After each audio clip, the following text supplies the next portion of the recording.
week we started this series entitled Anchor, and for those of you that are boating people, got any boaters? Got a few of you? Yeah, be proud of that. Oh, a lot of you. All right, I love that.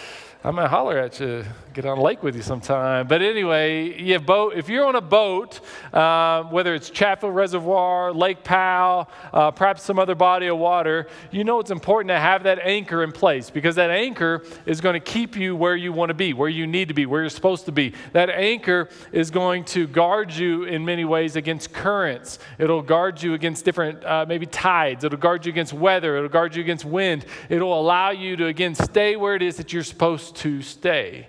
In a very similar way, whether it be the current of culture or the winds of teaching that can come upon us, it is important when life just doesn't go our way, that we have an anchor, that we've got something that's going to keep us grounded, that's going to keep us where we need to be. It's going to keep us in place.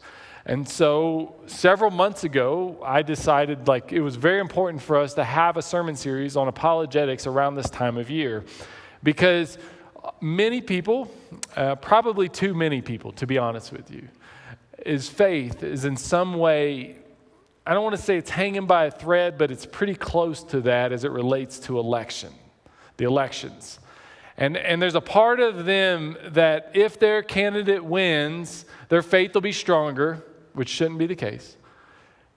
And there's a part of them, if their candidate loses, their faith is going to be weaker, which shouldn't be the case. And instead, some of the things that we are talking about, like last week, why you can have confidence in the Bible, today, existence in God, next week, pain and suffering, and how that can actually strengthen your faith, week after that, divinity of Jesus. The things that we're going to be talking about are the things that ought to be strengthening our faith. Our faith should not be based upon whether or not our candidate is in office, isn't in office, whether legislation works out for us, doesn't work out for us, and we're just going to trust that no matter what, that ultimately God is on a throne, and He is sovereign. And my hope is that in this, that our faith actually coming out of it can be more active, be more vibrant. But in this, I just want your faith to be strong, no matter what it is that comes about over the next few days. But it's really not just the next few days.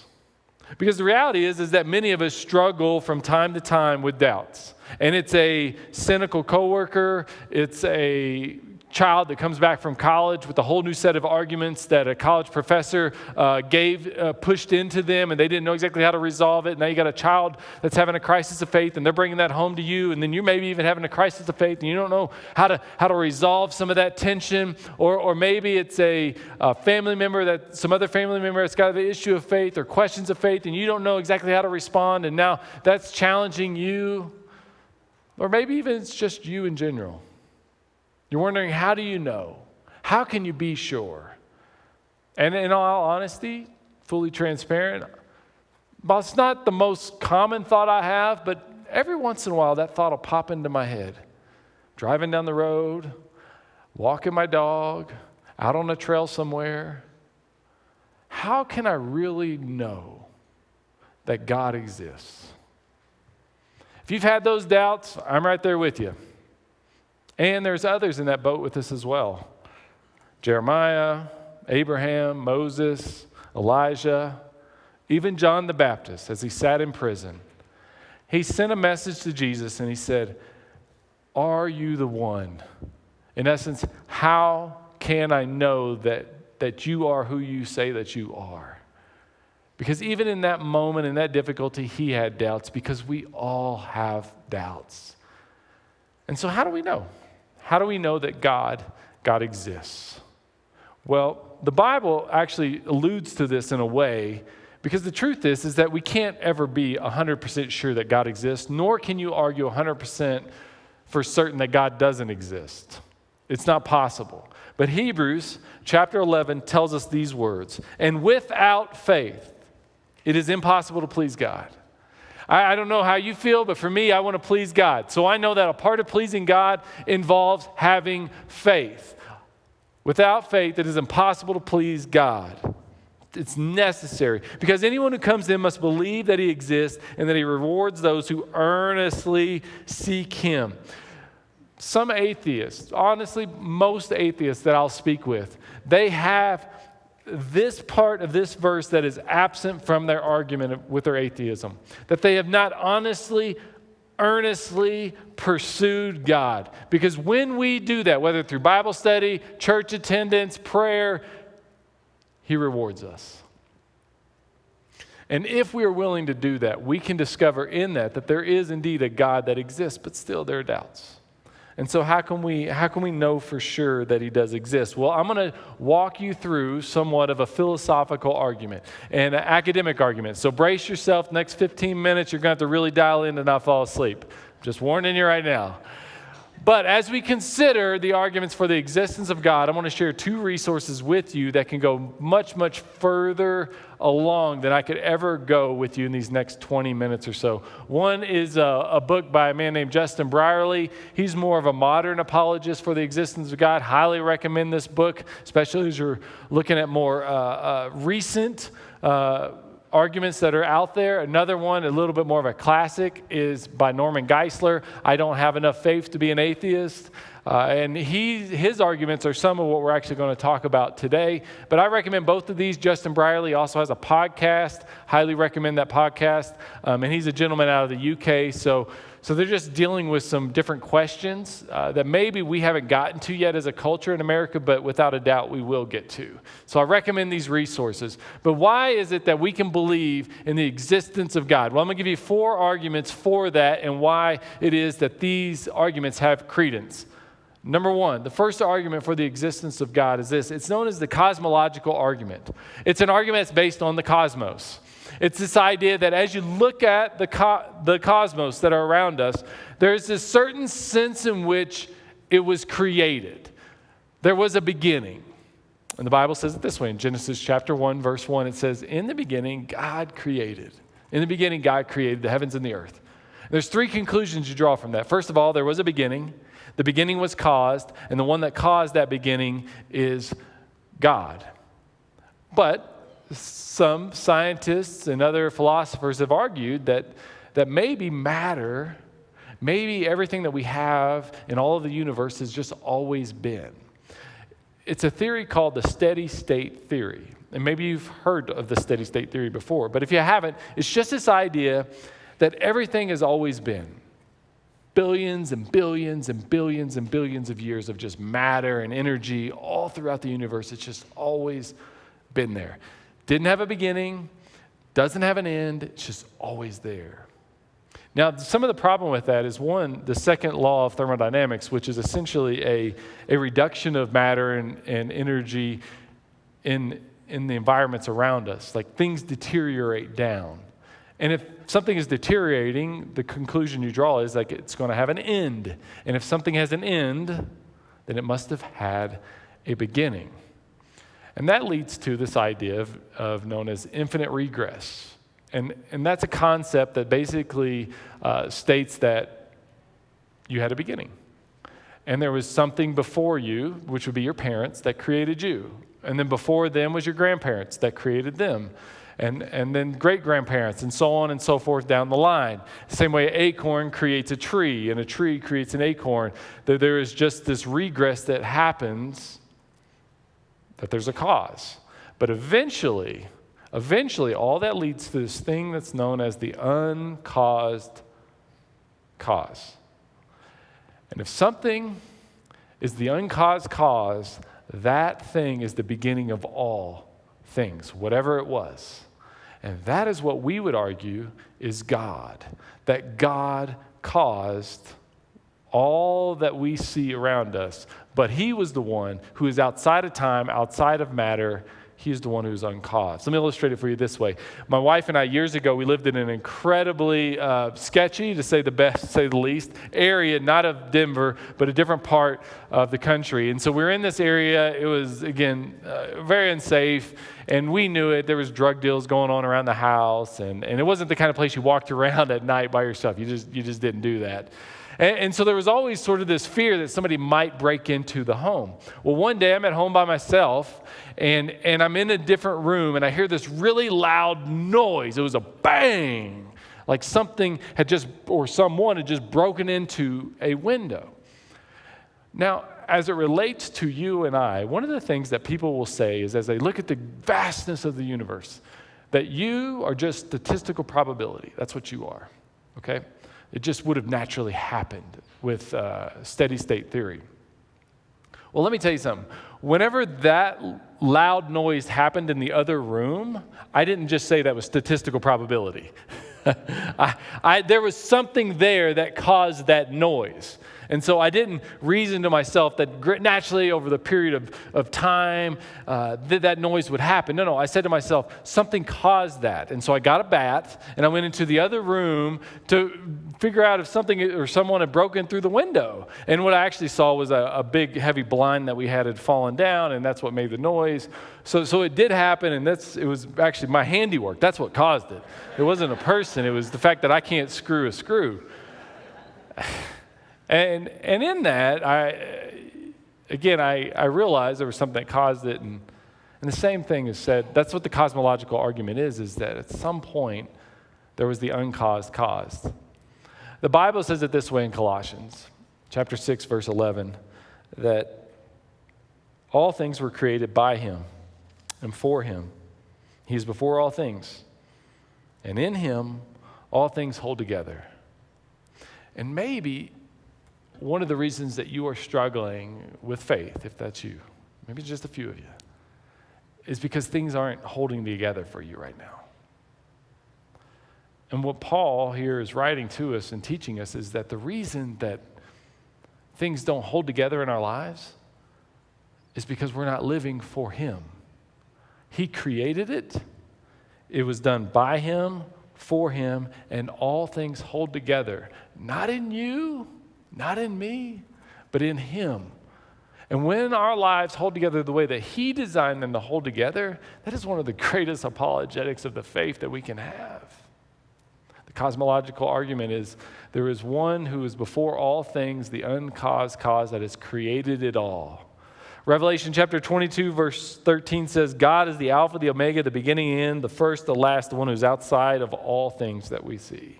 The second argument is what's known as the teleological argument.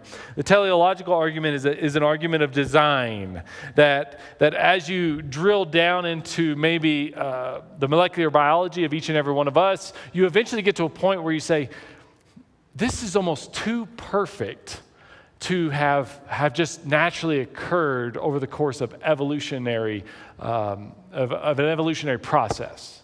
In fact, there's a gentleman by the name of James Tour, who's a nanoscientist. He said this: only a rookie who knows nothing about science would say that science takes away from faith. If you really study science, it will bring you closer to God.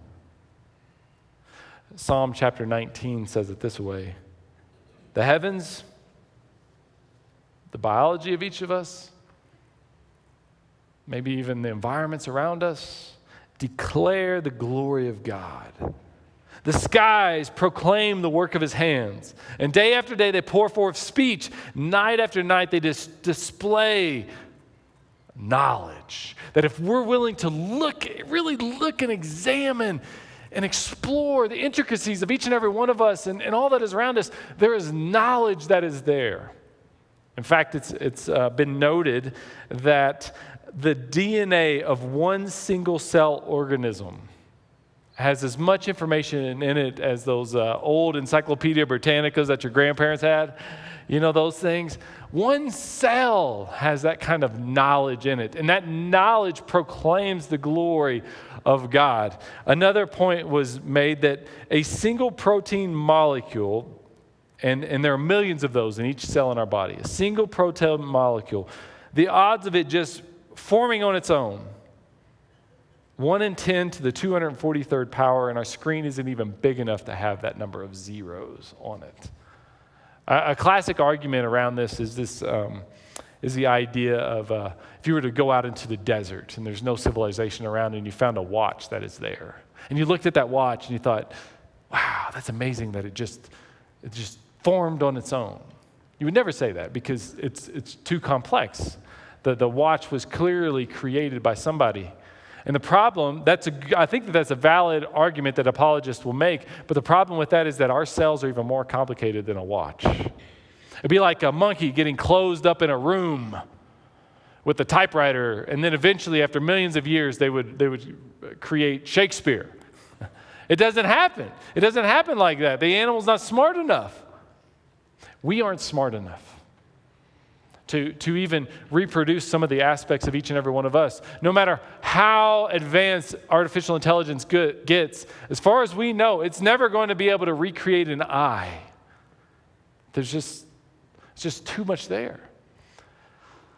All of it points towards, all of it is a sign that there's a creator God. A man by the name of Michael Denton wrote a book, Evolution, A Theory in Crisis. He said these words: "To common sense, it does indeed appear absurd to propose that chance could have thrown together devices of such complexity, like your bodies and my body, and ingenuity, that they appear to represent the very epitome, in many ways, of perfection." And there are many challenges with evolutionary thought. Not what's known as microevolution, which is simply an observance, which has been observed of coloration, of different animals changing, maybe even size. There's some thoughts with that so many buffalo were killed off hundreds of years ago that they were actually larger then than they are now. And so there's some things like that have been observed. But macroevolution, the jumping of one species to another, it's never been observed. None of that exists in our creation now, today. As you drill into the design of each and every one of us, you realize that there just had to be somebody creating us. The third argument, you got the cosmological argument, the teleological argument, and now you have the axiological argument. The axiological argument is an argument of moral code that is seemingly ingrained in each and every one of us. Like, why is it that so many cultures and societies all agree it's just wrong to steal? Why do so many cultures agree that we just shouldn't murder one another? Outside of God, even without a common Judeo-Christian mindset, there's just something in all of us that has agreed all throughout history that there are certain things that we should do and shouldn't do. For example, here's just a few of the moral laws that have been commonly accepted all throughout history. For example, it's just good to respect other people's property, whether that's based on envy and greed or theft. It's good to tell the truth, that society struggle whenever there is a pushing of lies. Honor your family, specifically your parents, is a pretty common thing. Avoid infidelity. Generally, that cultures have all embraced that. Outside of maybe the elites or those that are in power, the rest of us, like you and I, we understand that it's good to be faithful to a spouse. Don't harm others, whether in word or in deed. It's just important to not do harm to other people. And there's just something in us, isn't there, that just knows that you shouldn't come up to a little old lady and kick her in the shin. Everybody agrees with that. You shouldn't go up to a little 2-year-old kid and steal their sucker. We know that. Whether you're in Japan or you're in Africa or you're here in America, we know that there are just certain lines that you just don't cross. Why? Well, we've always agreed on this. We just haven't always gotten on the same page that it was a creator who put that in us. And that's what the Apostle Paul tells us in Romans 2. He said, indeed, when Gentiles, that would be those outside of the faith, who do not have the law, do by nature the things required by the law, they are a law for themselves. That even though they do not have the law, they show that the requirements of the law are written on their hearts. Their consciousness also bearing witness to this, that there is something that has been ingrained in them morally by a creator. So you have the cosmological argument, you have a axiological argument, you have a teleological argument, and then lastly you have what's known as the ontological argument. And this is it's a little bit confusing, so I want to emphasize that. But it's essentially this idea that the majority, 98%, or more of cultures all throughout history have acknowledged that there was some sort of a creator, a God. And none of us, all throughout creation, have come up with anything beyond God. And so therefore, because this is the thing that we've all concluded is the greatest thing, or greatest being or greatest one, then therefore it must exist. It's a philosophical argument. But how that trickles down is this, is that this being gives us purpose, gives us meaning, and gives us even truth. Some time ago, decades ago, there was a cover of Time magazine. On the cover of Time magazine, there was this question that was posed, rather controversially. It was in the 1960s, is God dead? And the article was framing up the question of, have we advanced beyond God?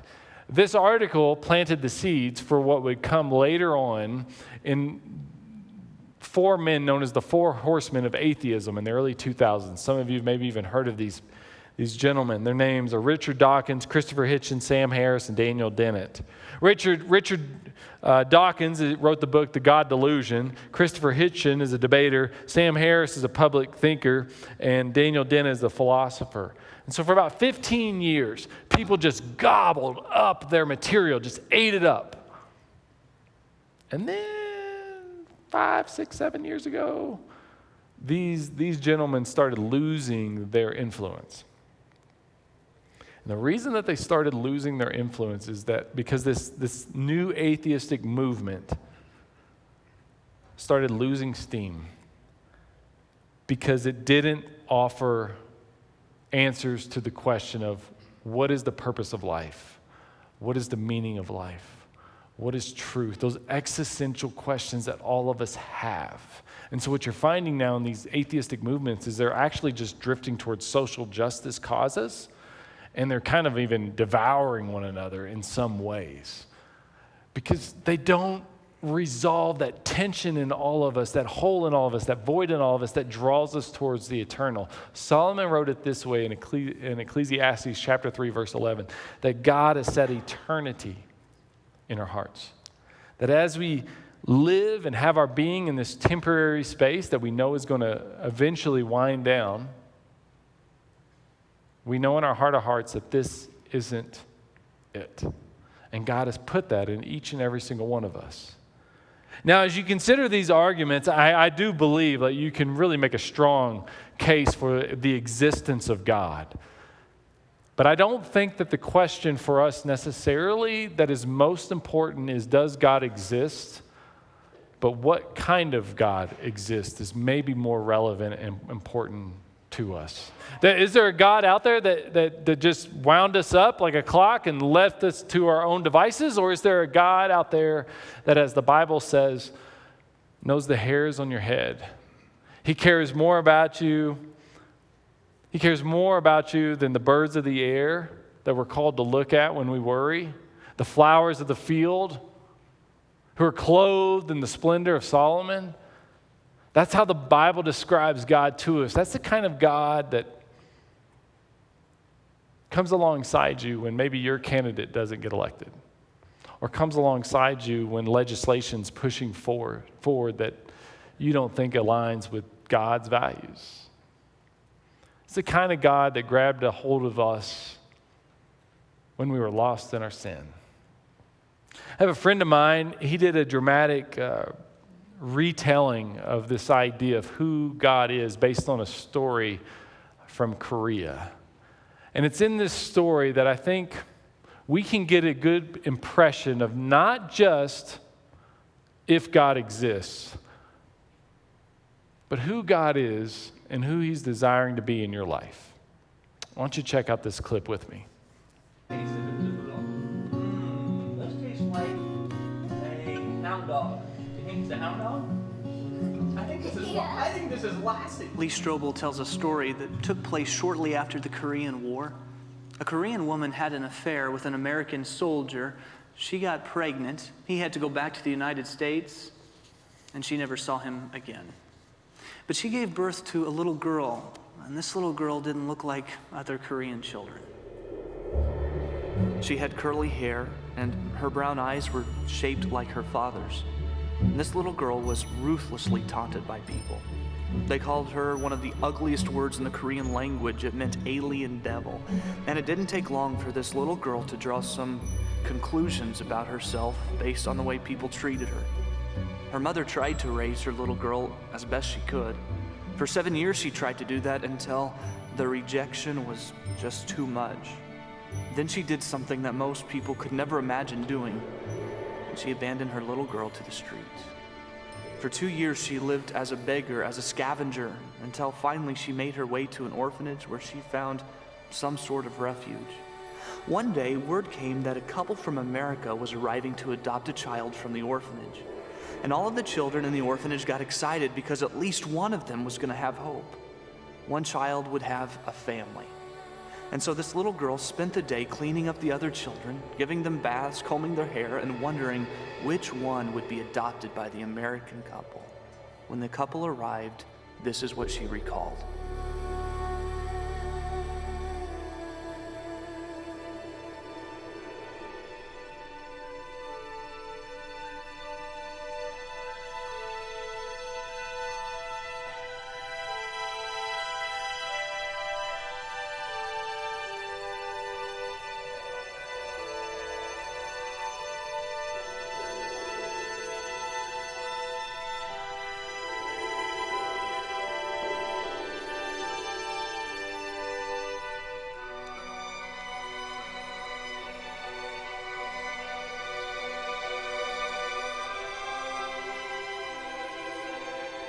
It was like Goliath had come back to life.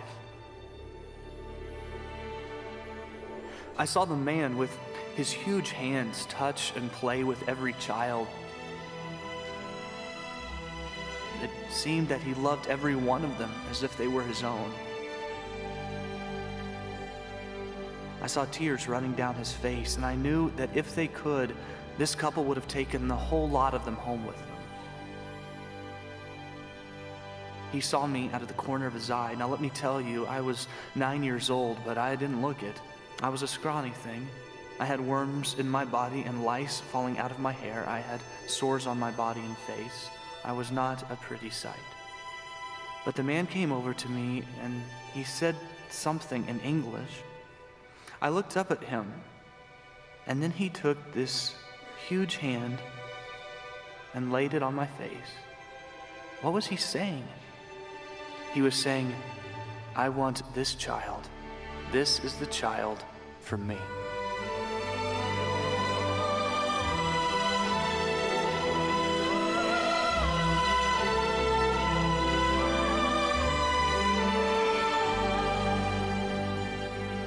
And the God of all heaven says the same thing about you. And the God of all heaven wasn't going to be satisfied with simply creating the universe and spinning it into motion and stepping back, but instead, he decided to lean in. In fact, to the level of not just leaning in, but to come down incarnate. As our relationship with him was separate based on the shortcomings of each and every one of us according to his glory.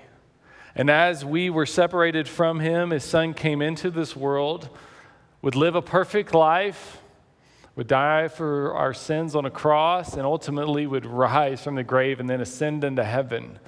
To teach us in that so many things, one being that even though things may not go our way, and even though things may be falling apart, that if we can live for him, and live according to him, because he has chosen us, that he has adopted us in Jesus, that if we can do that, if we can come to him in faith, that he will reward that earnest seeking, and that in that this void in us can in some ways be satisfied. And no matter what it is that's going on around us or how things go, he is the one who has conquered the grave. Nobody elected has ever done that. But he did. And in him, we can have a hope that will never disappoint. And each week at communion time that we're going to move into now, we reflect on that fact. That God was not satisfied with staying back, but instead he came to us. He died for us, that we would have forgiveness, that we would not have to earn that right standing with him, but instead, as orphans, he would adopt us into his family in Jesus. And so now in this time, I want to invite you into a moment of communion in which you reflect on that truth. The God of heaven and earth has come into this world in Jesus, and he's died for your sins, but he's offered you a hope in his resurrection. And if you perhaps didn't receive communion on your way in, just raise your hand, and our team will be happy to bring that to you. But I'm going to invite you into this time of communion just now, and then our team will lead us in a little bit more worship in a few moments.